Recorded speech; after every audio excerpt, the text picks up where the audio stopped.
So today I'd like to talk about the EU tariffs that were mentioned yesterday. It was interesting. Just yesterday morning, I was talking with a client, and I was like, it's funny that Trump hasn't said anything about the EU. And then a couple hours later, during the press conference cabinet meeting, he mentioned he's going to do 25% on the European. And again, it's interesting that it's kind of right across the board, 25%. Generally speaking, he says. So there is some wiggle room there, but I'm not sure what it is. And you can look at the last line here, and he says that it would be imposed sweeping levies on imports of certain products such as autos and pharmaceuticals. So like everybody else, I was interested in what was going on, and I found out that the Europeans have a 10% tariff on U.S. cars going to Europe, and we have a 2.5% on cars coming from Europe to the United States. So it's kind of like, where did we get to 25%? Why wouldn't we do 10? Did he feel that it was best to multiply 2.5 times 10 and come up with 25%? I don't know, okay? And I don't know what's going to happen here. But this is what caught my eye. Here are the four major areas, and you can see that the European, this is a 12-month rolling, okay? And it goes to February 1st, 2024, and the Europeans are 232 billion. Remember that number, okay? 232 billion. I saw a number about a week ago when I was getting prepared for the EU, and it was 240 billion. So it's somewhere 230, 240, okay? That's where it is. Now, this is by country that have a deficit with the United States. And as a proud Irishman, I noticed that, geez, ninth on the list is Ireland, okay? And I'm like, wow, I didn't realize that Ireland was such a powerhouse exporter to the United States. But it turns out this is our pharmaceuticals. American pharmaceutical companies open their letterbox corporations inside Ireland so they can get a tax break. And so even though the pills are made in America, sold to Americans, the money is given to Ireland. Ireland then taxes them. We don't tax them. And they count that as a product, part of the deficit. So out of the 232 or 240 billion, $80 billion is this letterbox pharmaceuticals.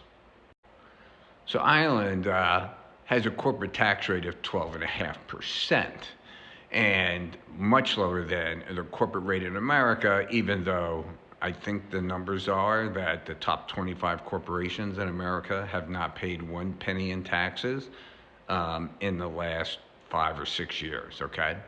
But the thing that gets me is, look down here in the kind of like the bottom half here. If Ireland's tax rate had been 15% instead of 12.5%, there would have been a 22% reduction in the probability of Ireland being chosen as a location for the institutional multinational subsidiaries. If the rate had been 22.5%, the probability it would have been halved. Okay, so half of the corporations wouldn't do it if it was 22.5%.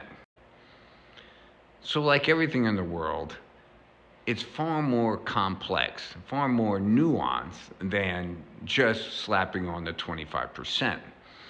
And whether it's good or bad, I have no comment on that. We're doing it. I don't think anything's going to stop it. What we're trying to do is we're trying to understand it so that we can make investment decisions, okay? So as I said before, multiple videos, before Trump, I guess, we would, if someone was sending us a product that we felt was unfair, we would negotiate over that. Sometimes we go to the WTO, World Trade Organization, or whatever, and we'd say, they're sending us cars and blah, blah, blah, blah, and we want to put on a tariff, and we put on a tariff on the cars, okay? Or we put it on pharmaceuticals, or whatever product that we decide to put it on. This is really the first time that we're doing this across the board, like 25%. And, you know, it just seems very simplistic in a world that is highly nuanced. There's a saying that my father used to say to us. He had 7 kids. And it was, profanity is the last refuge of the incompetent. And it basically says is when you don't know what to do, you just do it all.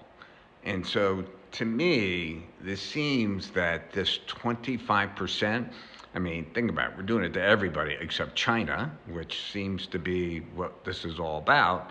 But, you know, Canada, Mexico, Europe, all our allies were going across the board 25%.